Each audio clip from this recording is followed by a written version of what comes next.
There's an old saying, same bed, different dreams. That's often the case with teams. You have a group of enthusiastic players, but each has their own vision of what the outcome should look like. The result can be a lack of efficiency, a failure to meet deadlines, or even realize any outcome at all. Or, in the worst case, even conflict. And so one of the many things that effective leaders need to achieve is to get everyone on the same page with a shared vision. The concept is easy to understand. Making it happen can be a bit more challenging. However, today's guest aims to help solve that, and much more. I'm Jane Singer, and thanks for joining me here and being part of our international community. Today we're joined by Curtis Jenkins, business coach and author of Vision to Reality, Stop Working and Start Living. Curtis found that the most important thing to resolve was getting everyone involved in a project to visualize the same outcome. This would lead to motivated team members who were enthusiastic at the realization of the outcome. He quickly implemented this knowledge, fine-tuning his own projects to ensure the outcomes contributed to his vision. He soon realized that there was no one-size-fits-all methodology, but that in order to bring the vision to reality required creativity and soft skills. From that realization sprang the Realization Framework experience. Today, Curtis will be talking about why companies fail to bring their goals to fruition, the importance of mental preparation before implementation, his Vision to Reality framework, and how any business can apply this, and much more. To achieve key goals, you need good people. One of the biggest challenges companies face is trying to find top talent, particularly to fill critical leadership roles. Nowadays, having the right people can really determine a company's success or failure. That's why top corporations and even small enterprises rely on AsiaNet consultants to help them fill key positions. Since 1988, AsiaNet has been working in partnership with its global clients to help them make the right strategic hires. They have a well-earned reputation for being able to fill even those difficult-to-fill positions. So if you need to recruit new talent, or you think you might be doing so soon, head on over to their website. That's asianetconsultants.com. I'll also leave a link in the show notes. Now let's hear what Curtis has to say about how we can get from vision to reality. Curtis, it is really great to have you on a seat at the table. I think that what you're talking about today is something that's really going to touch the hearts of just about everybody who's listening, because we've all faced this situation. Most business leaders have a dream or a vision of what they'd like their business to be like, or what they'd like the outcome of a project to be. However, many fail to achieve what they're aiming for. Based on your experience, what do you see as the key reason or reasons why they're failing to bring these goals to fruition? So the number one thing that sticks out for me is when I work with all my clients for the first time, is that they do have a vision. They do have big dreams, but they keep it to themselves. And so when I ask them to articulate their visions or their dreams to me, they're able to, not in a way that I would say real clear. And that's what I work with them on. So they keep the vision to themselves and they don't make it exciting, painting an exciting future for the people that are working with them. The second step is that they don't create goals that clearly line up to the vision. And so you got to take that next step too. So first you got to have the dream, but then what are you going to do about it? And then how do people line up to it? How does your budget line up to it? And you got to make this part of your daily routine, the systems and habits that you put in place. You know, there's a quote out there that says people don't decide their futures, they decide their habits, and their habits decide their futures. Yes. Yeah, that's so true. And I think you're right. Nobody really thinks about it. So I'm really glad you brought that up, because people tend to be looking at something that's so much bigger than that. And so I think it's great that you brought that down to something that's a lot more tangible. Now, most business leadership knows that you need to prepare in advance of taking on new projects or new ventures. You suggest that they also need to be mentally prepared. What should they be doing for themselves and for their team members? How do you think they should be preparing? So the first thing, and this is more around the business leader's mind, right? And Okay. I think everything I talk about is around the business leader's mind, is you have to understand that what got you to the point that where you are won't necessarily get you to where you're trying to get to. So what the old tactics or everything that you looked at in the past may not be what you need because you're trying to level up. Right. So I would say you got to open up with some trust. Get yourself a mentor or a coach, somebody that's going to provide a level of accountability. There's an exercise I like to do with leaders, and we look at what you're doing, and then we say, okay, what do we need to stop doing? What's wasting your time? Interesting. What are the things you're doing that you can keep doing? Because these are good things that are solid ideas or actions that support any vision. And then what do you need? What do you need to start doing? What needs to be different? What actions do you need to take? So, yeah, stop, keep going, or start. I like to run through that exercise. I think that's really great. And you know what I love about it? It's something that, in a sense, anybody can do. And yet, most of us don't do because until you mentioned it, I hadn't really thought about it either. And it's a tough exercise when you need to try to look at it. But on the other hand, I can see how valuable that would be. Now, in your opinion, why do so many business coaches fail at helping entrepreneurs or business leadership succeed? What things are they doing wrong? What are they missing out on? I think one of the things that business coaches do, and what I've seen, and even talking to people that have come to me after having previous coaches, is that the business coach sort of has this peanut butter approach. Okay. And they just want to basically say, look, follow my formula Right. and you'll be successful. And so if you've ever worked in corporate America, and sometimes you work with these large consulting firms, they bring in an army to create a lot of paper and tell you what to do, and then they leave. Right. So, so what I do, the first step I do is I have the business leader take my visionaire scorecard, and it helps to give me an idea of where on the spectrum of my realization framework experience, where they need the most help. Then we follow it on with an interview to let's dive deep onto not only where the scorecard told me that you need the most help, but you talk to me about where do you think you need the most help. If I think I can help them, I'll help them, or I'll recommend someone else. Otherwise, I deep dive into the 2 or 3 areas that make the most sense. And so the other part to that is I don't leave you, I guide you. I Right. guide you to the point where you feel like it's your ideas that you're coming up with and the things that you need to do. The aha moments come for you because people are more motivated when they are feeling like they're contributing to the process, not just being dictated to. And the programs that I use, I stick around for a while.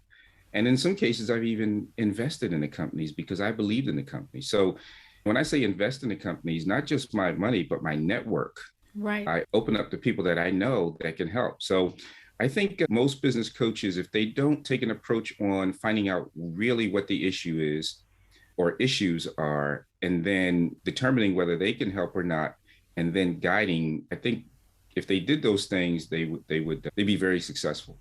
It's a good point you bring up because I think you're right. There are too many people that do things that are very formulaic.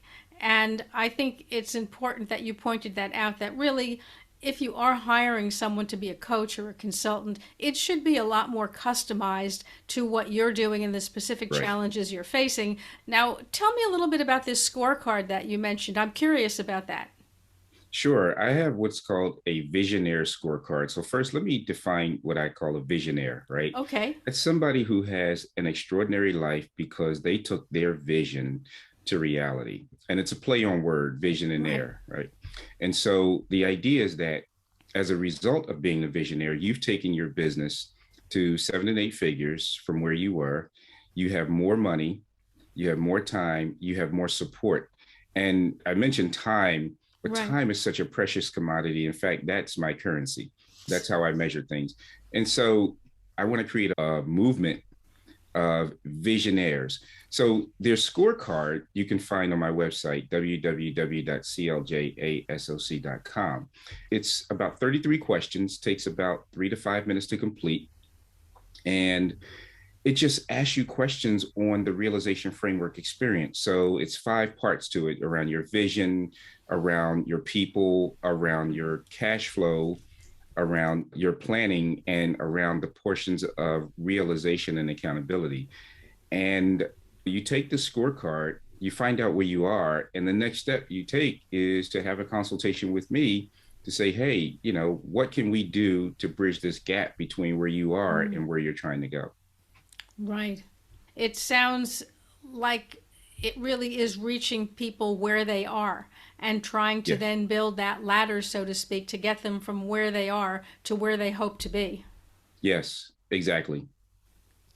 And it's an interesting way to do it with a scorecard because it makes it more tangible for people. I think sometimes people are asked questions and they become too vague. I don't think I'm phrasing that very well, but it's not concrete enough for people to make it actionable. Right. Right. And that's why there's a number of questions, right? It's a total of 33 in the 5 categories. Now, I didn't want to make it too long, right? Who wants to Right. take a long test? The areas that helps you to understand where you stand within the spectrum.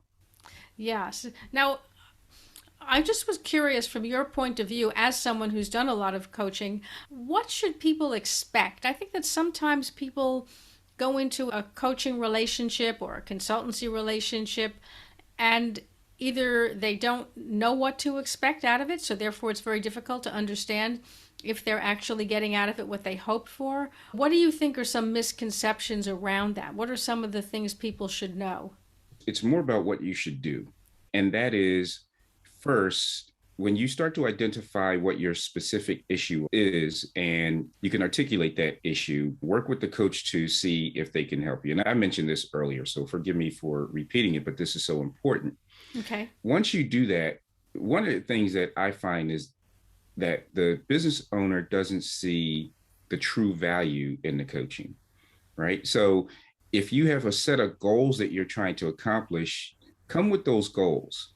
Right. And especially if those goals will give you more business and they're monetary, then look at what the coach is costing you. Okay. And if that coach is going to bring you the value that's going to get you to where you are, and it's just a fraction of where the goals are, then I would say if it's a match, go for it. Right. Right. Versus just looking at the cost in a blanket way and saying, oh, that's too prohibitive. Right. Right. So, and then sit down and go over what expected outcomes are and agree upon them so that you have something to measure the coach by. Because if you don't do those things, you don't know where success is, right? And you could have been wildly successful and still not satisfied because you don't have anything to measure against, or you could have just spun your wheels, spent your money, and you're no better off than when you first started. So you got to have clear outcomes, and they need to be agreed upon. We're going to take a quick break now, and then we'll be right back. We were hiring when we were making 50 to 100K monthly losses. And why? Welcome to episode 1. I can't think of a single founder who's been around for a decent amount of time in business who hasn't had their tunnel of year. This was that year. We're going to be okay, yeah, Sheree. Some are going to hear this and think, you TDP. But hear me out. You only have to do the math to understand that very soon we were $500,000 down. I think that's really important because we don't really look at it that way. I think that a lot of times people will engage with a coach or a consultant and they're thinking this person either will come in and fix everything for them, or they haven't really just thought about what they want the outcome to be, as you're pointing out. So if you haven't determined your end goal and determined it very quantitatively, it's very difficult to benchmark if you're actually getting there. Right. So I think it's good that you brought that up. And that's why I do an initial hour, because everybody doesn't know how to do this, right? Yeah. Entrepreneurs know their business, they know the thing that they have, they know their product, their service. But sometimes these things escape them. And so if that's not their strength, let's spend an hour and let's come up with it. And to me, that's when I see the biggest aha moments, because that's when you open your eyes to possibilities, open their eyes to possibilities, because They get to see, oh, wait, yeah, that's what I wanted. I just couldn't say it. I couldn't articulate it, but I see a path now. I see a certain future. And that's the excitement that I give to an entrepreneur, but that's the same excitement that I want them to give to their team. Yes. Yeah, that's very true. Now, in your book, Vision to Reality, you talk about the realization framework. Can you explain what that is and how we can apply that to our own businesses? Sure, sure. So the realization framework experience is 5 steps, and it's just an easy way that I say small businesses can learn how to behave like big businesses. So the Okay. first one starts off with visualize. So it's let me just say what they are, and then I'll explain Yeah, each. okay. Visualize, evaluate, calculate, clarify, and realize. And it's a loop as well. So don't think that once you get to realize you stop. You got to keep going if you're going to keep growing. But visualize is what we talked about before, being able to develop and come up with a bright future. What is it that you're trying to achieve? What's the dream? And let's get that down into words so that we can get you and the team excited about it. But not just the words. We got to create a strategy tied to that vision. And we got to come up with a set of objectives. I like to do things in 3s and 5s, where we got 3 to 5 good objectives that we're going to meet. And then we tie them to concrete goals. And then we make sure that everybody has a role that's going to drive to that vision. Like you can actually see your daily actions leading to it. And that leads to the next part, the most important part, one of the most important parts, right, to a business. And that is evaluate. Evaluate your people. Look at where you're trying to go, and then look at where you are and answer this question. Can the people that you have in your current business ecosystem get you there? Whether it's your team members, your employees, your customers, your suppliers, your mentors, if you have anybody in that business ecosystem, and evaluate whether they can get you there. If not, then let's fill the gaps. Let's either upskill our people, let's replace our people, let's add people. But let's figure out what people need to be there in order to meet that goal, and then tie those objectives that they have to those people. The third one is calculate. I'll start off with a startling statistic. 82% of small businesses fail because they didn't understand cash flow. Wow. And this is the lifeblood of the organization. And whenever I'm talking to someone about their business, most business owners that I've talked to, when I say, what are your major problems, is I need more money. Right. We all need more money. But how much do you need? And when are you going to give that money back, if you're going to get with an investor, or Right. you're going to borrow the money? So the first one is an accountant. An accountant will give you that view of your books and make sure that everything's classified right. Because we talked about a vision. A vision is going to need a budget, and it's going to need some financial forecasts. And you're going to need that anyway, especially if you're trying to go after investment. So let's evaluate that cash flow. But the biggest thing is people don't understand what the numbers and measures are telling you. They tell you a story. Your numbers are telling your story at any given time. Number 4 is clarify. Clarify with a good plan. And, my profession is rooted in project management. So getting a good plan together, bringing that vision to reality, and coming up with a plan that allows the activities. And we talked about this earlier, that you do something daily, weekly, monthly, quarterly, and annually as it moves towards your vision, and you can see the progress and you pivot. And we go through a series of risk analysis to see, because all of it's managing risk. Right. Who knew that there was going to be a pandemic? Right. For So sure. now that you know, what would you do different if you could prepare for another pandemic? And these are the kind of conversations we have. And then going to realize there's 2 parts. And I talked about the first one earlier. It's the measures. How do you do your customer measures, your financial measures, your sales measures, and employee measures? Do you have a lot of turnover? So what are the key measures that you need based off of where you're trying to go, that we need to focus on? And it gives us an indication whether you are on track or not. And then the second part to that, to realize, is building a system of accountability. This is where a coach or an advisory board, which is what I help people build as well, not just me, but I told you about my network of people that, hey, let's bring them on. Let's bring on your network, key Right. people that are going to help you grow. But just like a big business that has a corporate board of directors, small businesses to me should have business advisors. Okay. And it's a little bit different from a legal perspective and it's less daunting, but just have it, meet Right. on a regular basis and make sure that open yourself up to trusting someone else that's been there and done that. So that's the visualization, the realization framework experience. I think that's really important. You brought up so many great things because we don't really think about that. I think when you're talking about a large corporation, so much of this is in place. Not that large corporations couldn't do with reevaluating what they're doing, why they're doing it, and so forth. So Right. I think a lot of what you brought up in your realization framework could be a good exercise even for a large corporation. But certainly for smaller to medium sized enterprises, we tend not to think about that, right? It tends to Yeah. be a bit more scrappy. I mean, on the one hand, it's leaner and meaner. That's sort of good. But at Yeah. the same time, nobody is really doing that kind of formalized planning and structures. And you pointed out, if you don't have that, you're sort of out there running hither, thither, and yon, but you don't actually have planned out where you're going. And you might not be doing things efficiently, or you might be overlooking a lot of different things that you need to do and they don't get done because you hadn't thought about it. So I think this framework, yes, a framework is a good way to put it. People need a structure. Yeah. Exactly. And it just makes it easier, right? Because the human mind, we don't want to spend any extra cycles. So I just try to make it so that it looks like it's going to happen. And the symbolization, the logo that I created really resembles a bridge. You're just Okay. kind of going from here to there. And let me guide you over the Right. bridge and help you be successful. Yeah, I think that's really important. And I think that, as we've been talking about, you don't think about that when you are a smaller business because you're just trying to stay alive.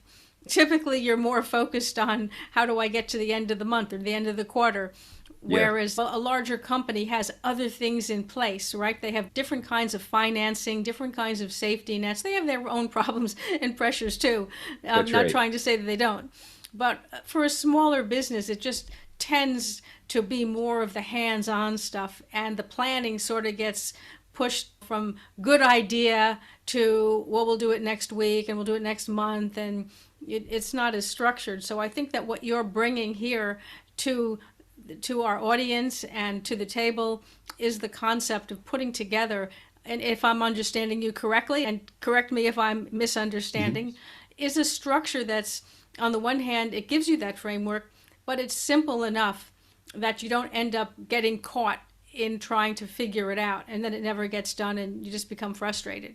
Right. You're absolutely right.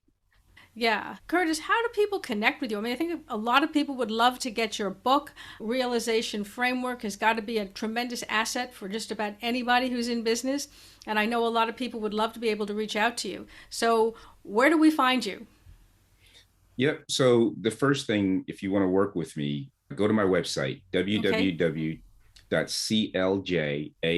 www.cljassoc.com.